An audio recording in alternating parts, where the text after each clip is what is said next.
The CIA had the use of a fleet of special aircraft to spirit detainees to its web of black sites across the globe. They were knocked out with sedatives during the flights, and upon arrival had their heads and beards shaved, and they were placed in sterile underground cells with only an arrow painted on the floor pointing to Mecca. In total, the CIA picked up about 100 detainees, subjected 75 of them to harsh interrogation techniques, 3 of them to waterboarding, including Khalid Sheikh Mohammed, or KSM, the mastermind of 9/11. When KSM was first captured in 2003, he was in no mood to talk. The story will continue in a moment.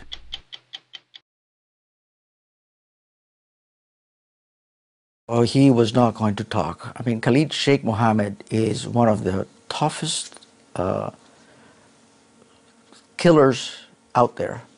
I heard he was brilliant. He was brilliant. He was scary smart, but he's also evil, and he will use that intelligence to find different ways of coming after us.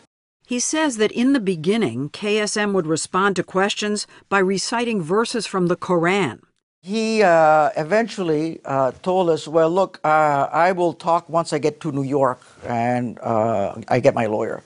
Oh, he my knew God. that if he got into the criminal process in the U.S., that he would get a lawyer and he would use that forum. He'd use it as a platform for his ideology. He would use it as a platform. Faced with KSM's obstinance, CIA interrogators began ratcheting up the severity of the questioning step by step. Did you make him wear diapers? Diapers, I don't recall it specifically to him, but diapers is something that is approved. So It's humiliating. It's standard, yeah. According to an internal investigation by the CIA's own Inspector General, this is a heavily redacted, declassified copy. KSM was denied sleep for 180 hours in a row, or about 7.5 days, and still he didn't break. He was the toughest detainee that we had, no doubt. So he was subjected to waterboarding, specifically 183 pourings of water in about half a dozen separate sessions. Rodriguez said the average pour lasted 10 seconds. Can I say something about Khalid Sheikh Mohammed? He's the one that was responsible for the death of Danny Pearl, the Wall Street reporter. He slit his throat in front of the camera. I don't know what type of man it takes to cut the throat of someone in front of you like that, but I can tell you that this is an individual who probably didn't give a rat's ass about having water poured on his face. He never believed for 1 second you were going to kill him. No. And let me just tell you, Khalid Sheikh Mohammed would use his fingers to count the number of seconds because he knew that in all likelihood we would stop at 10. So this doesn't sound like a person who is afraid of dying. If he's sitting there counting off, he knows you're not going to kill him, he knows he's not going to drown, then why do it? What's the point? I think that the cumulative effect of waterboarding and sleep deprivation and everything else that was done eventually got to him. So what happens? Does he break down? Does he weep? Does he fall apart? No, he gets a good night's sleep. He gets his Ensure. By the way, he was very heavy when he came to us, and he lost 50 pounds. What, his Ensure? You mean like people in the hospital who drink that stuff? Yes. Dietary manipulation was part of these standard techniques. So sleep deprivation, dietary manipulation, I mean, this is Orwellian stuff. The United States doesn't do that. Well, we do. The question is whether the information they got from KSM was truthful and helpful.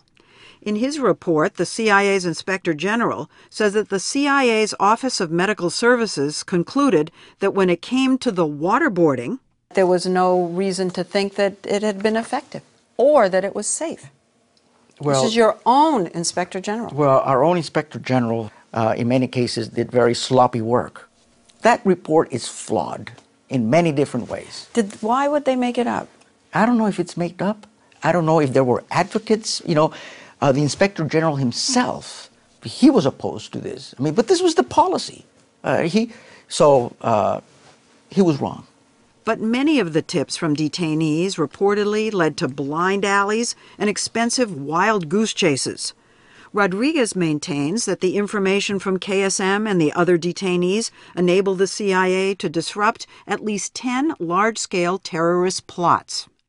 Would the plots have been stopped without the harsh interrogation techniques? In other words, could it have happened without waterboarding? I can't answer that question, perhaps, but the issue here was timing. We needed information, and we needed it right away to protect the homeland. You told us that the whole rationale, justification for the whole interrogation program was to stop an imminent attack.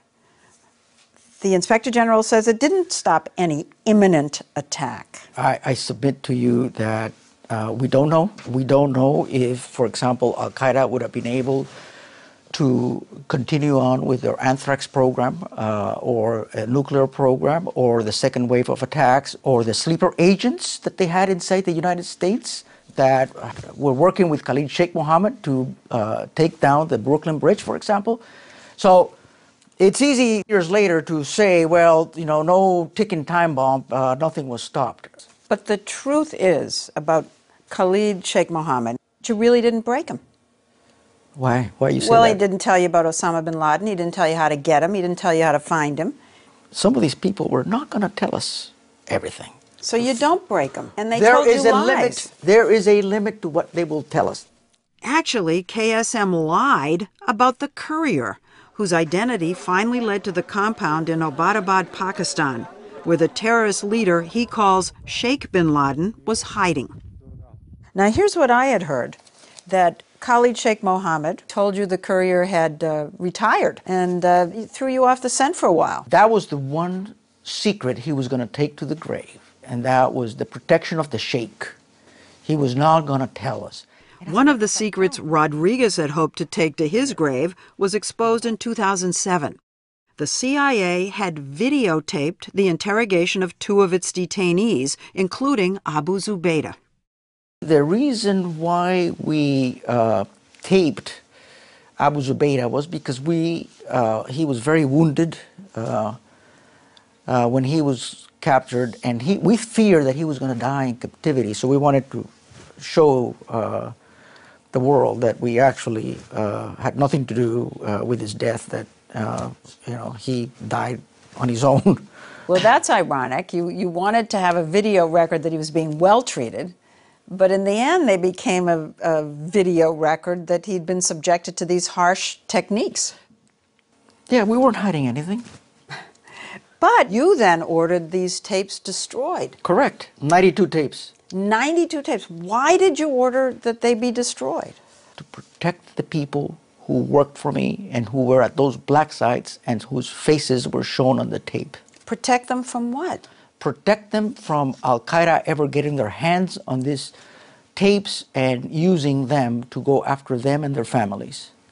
He was also worried about the very survival of the CIA's dark side, the clandestine service, because of the so-called Abu Ghraib effect. I was concerned that the distinction between a legally authorized program, as our enhanced interrogation program was, and illegal activity by a bunch of psychopaths would not be made. He says that CIA lawyers repeatedly asked the White House, Justice Department, and Vice President Cheney's office for permission to shred the tapes. But nobody was making a decision to proceed. So one day you just said, the hell with it, I have this authority, I'm going to do it. One day I finally called in my advisors and lawyers and said, tell me again that this is legal, and tell me that I have the authority to do this. When the answer I received was yes and yes, then I said, well, I am going to make this decision and do it myself. Boom, they were destroyed. Yes. They were destroyed in an industrial-strength shredder. Well, here's what you write in your book. You took the president's, the vice president's silence on this to mean they were really relieved that you had taken this on yourself and had done it. That's what you write. Correct. There are people who feel that you did it as a cover-up. Everything that was on those tapes were authorized activities by the U.S. government. So there was nothing to cover up. Yet after the story broke in the newspapers, the Justice Department launched a criminal investigation. Ultimately, Rodriguez was cleared of any criminal wrongdoing. By then, the CIA's Inspector General's report was partly declassified, detailing some of the program's excesses. Mock executions? People threatened with power drills? Yes. People told that you were going to go and hurt their children, rape their wives? Stupid things that were done by people who had no authority to do that. And they just took it on themselves. Correct. And we found out about it, and we self-reported and actually called in the IG and said, you better take a look at what these people did and do what you need to do. You have some people out there who were taken to black sites. They were subjected to terrible treatment. They hadn't done anything. I mean, they were taken mistakenly. They disappeared. What about them? No doubt when you are involved in complicated covert action programs like this one, that some mistakes will be made. Rodriguez retired from the CIA in January 2008. He has spent the last year writing his book, published by the CBS company Simon & Schuster. In the book, he says that by canceling the interrogation program, President Obama has tied the government's hands in the war on terror. We don't capture anybody anymore, Leslie. I mean, you know, their default option of this administration has been to kill all prisoners, take no prisoners. The drones. The drones.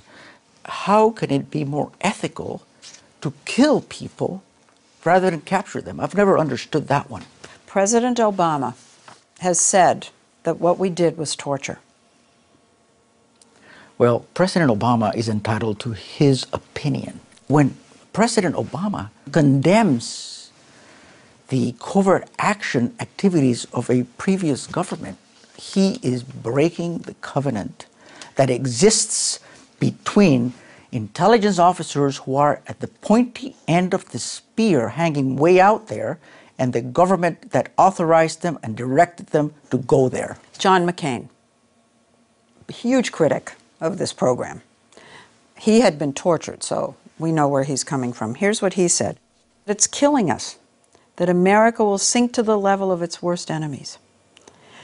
We forfeited our values, he said. And I guess what I want to ask is, didn't it actually change who we are, what we think we're about? I mean, we think we're the country that doesn't do that, right? I am very secure in what we did, and I am very confident that what we did saved American lives. This Tuesday is the one-year anniversary of the U.S. Special Forces raid that resulted in the death of Osama bin Laden. Go to 60minutesovertime.com to hear more about the reporting of this story from the producers, sponsored by Viagra.